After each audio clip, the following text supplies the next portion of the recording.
8 फरवरी के इंतखाबात को क्या इस वक्त पाकिस्तान तहरीक इंसाफ उसके नताइज को खासतौर पर मुतनाज़ बनाने की कोशिश कर रही है? इलेक्शन कमीशन पर हम इल्ज़ामात देख रहे हैं, बाकी सियासी जमातों के भी तहफ़्फ़ुज़ात हैं, लेकिन वो इनसे खासे मुख्तलिफ हैं।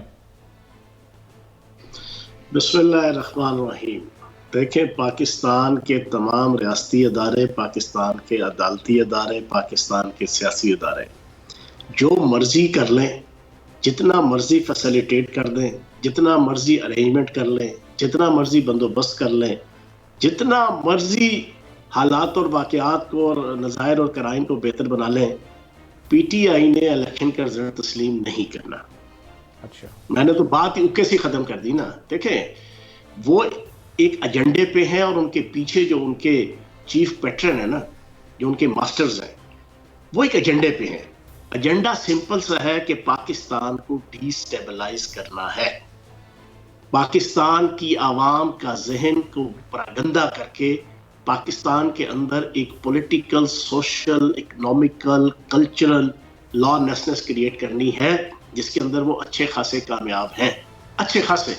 और बेसिक टूल सोशल मीडिया है, और यकीन जाने अरबों रुपया इन्होंने लॉन्च किया हुआ है। आप इस वक्त यूट्यूब में चले जाएं, आप सोशल मीडिया के अंदर किसी सोशल मीडिया प्लेटफॉर्म की कोई पोस्ट को उठाएंगे, आपको कमर्शियल एड जनाब नजर आएगा। साबिक चेयरमैन तहरीक इंसाफ जनाब पैगाम दे रहे हैं, अरबों अरबों रुपया। कभी पूछिए किस मकसद के लिए?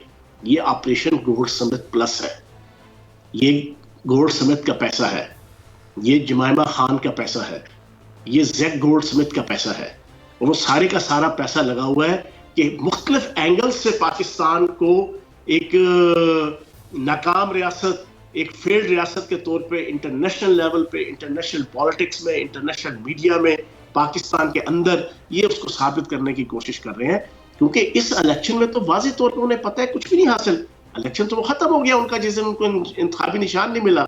तो इस वजह से मैं ये समझता हूं कि 8 फरवरी का इलेक्शन हर हाल में होना चाहिए, और 8 फरवरी के इलेक्शन के रिजल्ट के बाद पाकिस्तान के अंदर जो 2 सालों से तहरीक फसाद फिल अर्ज जारी है वो खत्म होनी चाहिए।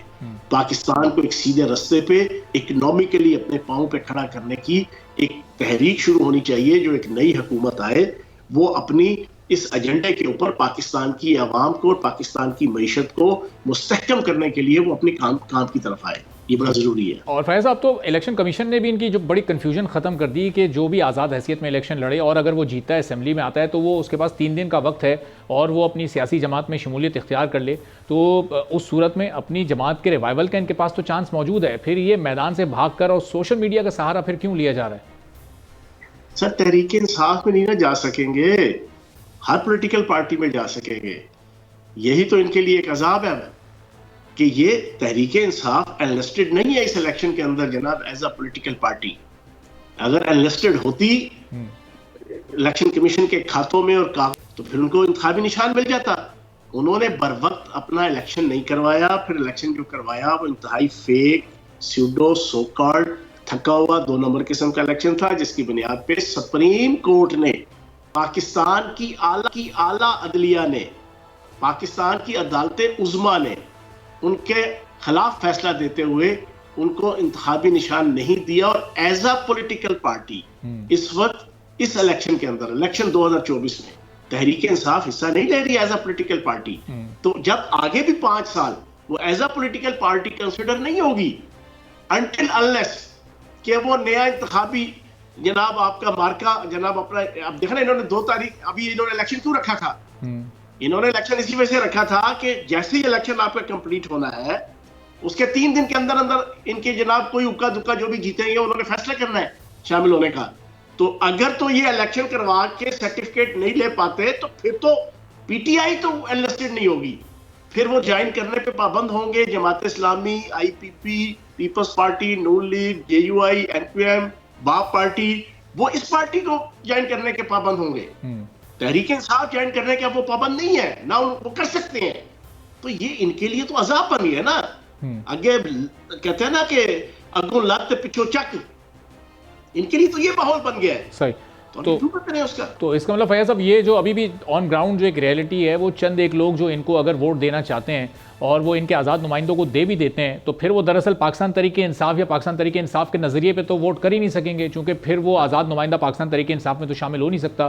तो इनको वोट देने वालों के वोट फिर एक तरह से ज़ाय हो जाएंगे, क्योंकि फिर वो किसी और जमात के पास चले जाएंगे।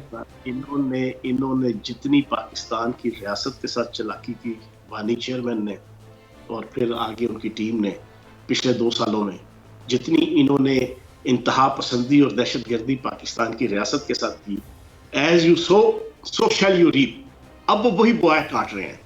अब ये हर तरफ से जनाब, जिसे कहते हैं ना कि बंद गली के अंदर आके बिल्कुल जिसके फंस चुके हैं। अब इनके लिए कोई रास्ता नहीं है।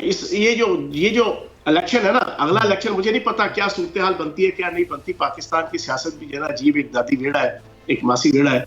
यहाँ पे कोई चीज समझ नहीं आती, ठीक है। और पाकिस्तान का बाकी अदालती सिस्टम के अंदर भी चीजें आप पिछले 30, 40, 50 साल के खुसूसन पिछले 20-25 साल के उठा ले तो आपको नजर आएगा। लेकिन इन इलेक्शनों में, और अगला जो आपकी असेंबली का टेन्योर 5 साल का है, 2 साल का है, 6 महीने का है, 4 साल का है, पीटीआई का कोई रोल नहीं है। हाँ, उसके अगला इलेक्शन, मैं नहीं कहता मैं सियासी कारकुन हूं, मैं कोई बुग़्ज़, कीना, अनाद या इंतहा पसंदी का शिकार अपने आप को कभी नहीं करूंगा। रियलिस्टिक बात करूंगा। अगला इलेक्शन कौन जीता तेरे जुल्फ के सर होने तक, इन इलेक्शनों के अंदर खत्म, नाम लेवा ही कोई नहीं है तहरीक इंसाफ का। सब्सक्राइब करें और बेल दबाएं ताकि कोई खबर रह न जाए।